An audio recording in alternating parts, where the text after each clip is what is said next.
AI music sounds weird. Don't get me wrong, it can still sound really good. It just has this strange quality to it that makes it sound AI-y. That's a word. Although it's gonna be difficult, today I'm gonna show you how to take those AI tracks, get rid of some of that weirdness, and make it sound a whole lot better. Kinda like this. Like I said, this process is not for the faint of heart. It's gonna be difficult. You'll see why in a second. For most of the people watching this that just typed in a prompt into Suno or whatever other AI music creation software you use, this is probably not the video for you. This technique is not a magic band-aid, nor is it a one-button click that you're gonna have to press. Just thought I'd warn you now. But if you do have some music production experience, I'd say stick around because you actually might be able to do this. Before I show you the process to fix some of this weirdness, I want to talk about why I think a lot of AI songs sound strange. In this song in particular, I'm hearing a lot of distortion that's happening in the track itself, which is creating a bit of muddiness and a bit of unpleasant crunchiness that I just don't like, and it sounds a bit strange.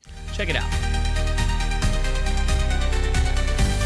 The other more important reason why I think AI struggles is that they're still learning how to correctly do the upper harmonics of instruments themselves. The upper harmonics of a sound are what gives a sound its characteristics. If I play this electric piano sound, you can see this first wave right here is called the fundamental frequency, and then every wave above that is called a harmonic. That is what gives a characteristic of the sound.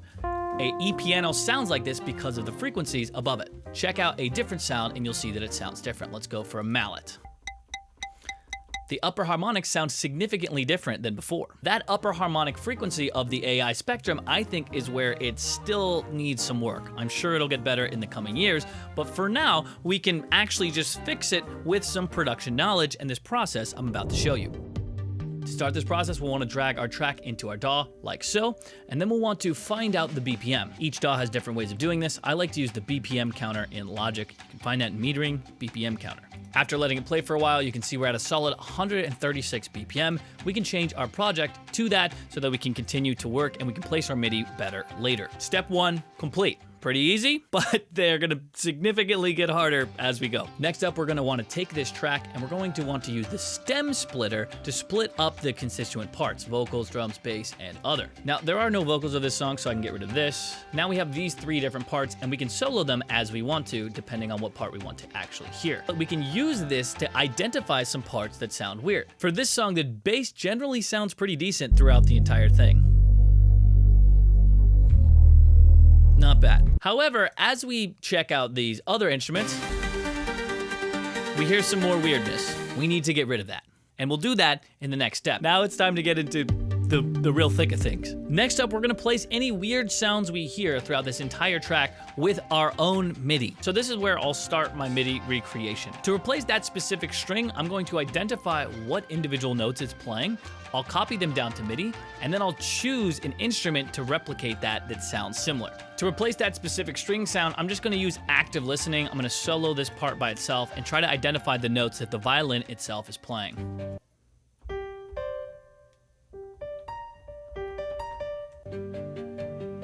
I told you this gets kind of hard. If you're struggling to find out what notes they are, it also might be a little bit easier to find out the chords of the song themselves and then work your way backwards from there. Once you have the chords, you can figure out the key, and then you can use the key to determine what actual notes you should be playing and help narrow things down a bit. Once I have those individual notes, I can record them in, and then I can always change the MIDI sound later, which is exactly what I'm going to do now. For me, choosing sounds like this is the hardest part about nailing this down. Finding and playing the right notes on the piano isn't super hard, but when you're trying to match exactly the sounds that are happening in the AI track, this is where things get difficult. And if you can't get the track right away, don't worry. We're gonna be kind of Frankensteining our own track here. It's not an exact science. You're gonna be making your own new track anyway. It's gonna be inspired by this AI one. And you can also use the next strategy that I'll talk about to help fix any gaps. That strategy is layering. To fill up more parts of the sound space, oftentimes we can take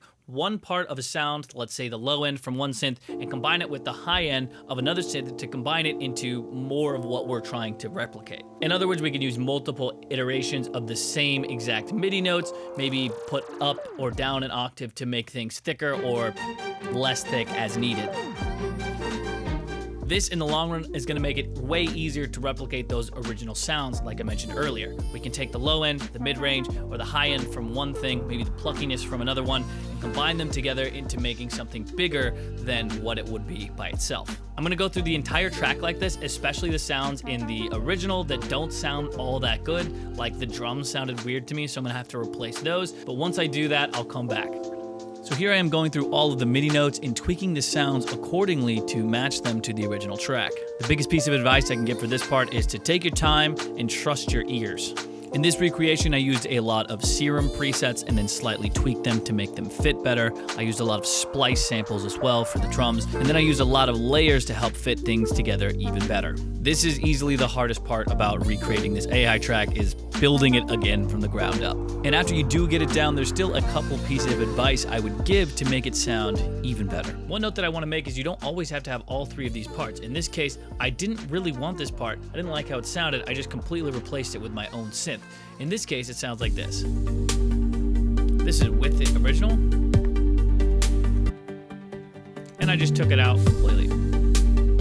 You can do this for whatever parts of the song you want if you want to completely replace it. Sometimes you'll want that original vibe or that original sound that's going on to help bolster the rest of the signal. I have these going on the rest of the time, they're just turned down. This is -3 decibels and this is -7 decibels, but all together it all adds into that atmosphere to make things cooler. To get rid of that AI weirdness, all it takes is me using some MIDI, some parts to actually get rid and recreate the drum part by itself. It's not a perfect recreation, which is why I'm mixing it in with the original sound, but it definitely helps a ton. Last thing that I noticed about this track completely, even if you just look at the original waveform, you can see that it goes from quiet all the way up to loud. This is happening through automation. I'm naturally building in that quiet to soft by adding in more instruments. That's one way to do it. But another way to do it is to actually hop into the automation tab and start messing around. As you can see here with this synth, I've high cut it and low cut it so that it opens up as time goes on, so that it's not as prevalent when it comes in. That's gonna help expand the energy, kind of like what you see here. You can either automate with filters like I did here, or you can also automate with volume. That's gonna help you get that waveform looking like this, like it does here. And the last thing I want to talk about is processing itself. This original track is heavily compressed. There's a lot of distortion on it. So to recreate that, I've used one of my favorite plugins called OTT on a lot of these tracks. OTT is a multi-band compressor. It's actually a free plugin, so if you don't have it, you should definitely get it. For example, on these action strings, let's take a listen to with it without compression and with compression. With compression, without compression. You can hear that it's really focusing on that high end, and that's because I've actually adjusted the OTT to kind of use it as an EQ. I've bolstered and boosted some of the high end here to have it more sound like the actual track itself. I've also used a lot of reverb on various parts. For example, on this part here, I'm using OTT and reverb. The reverb sticks it back farther in the mix. It also helps to fill in some of the other gaps that are going on in the frequency spectrum. Reverb also has the added benefit of gluing sounds together. When you use a similar reverb on similar sounds, puts them in a similar space. Check out these all sounds. They have all of the same reverb.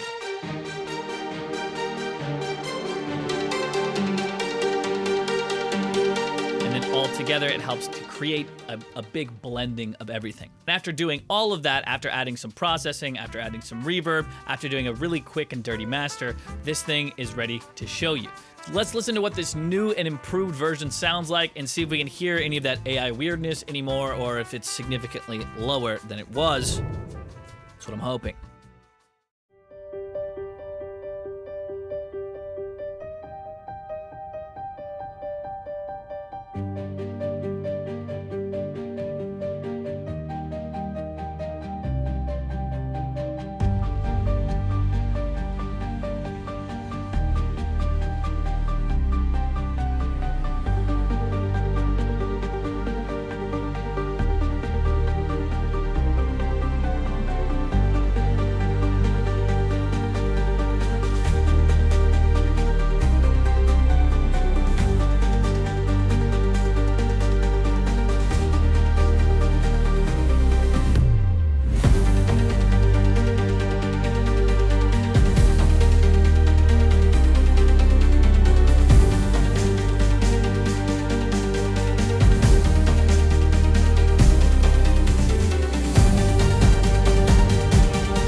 there it is. Like I said, not easy by any means, but hopefully worth the results that you get if you're trying to make some actual professional tracks. If you want to learn more about some AI software that I recommend and use, you should check out this video right up here.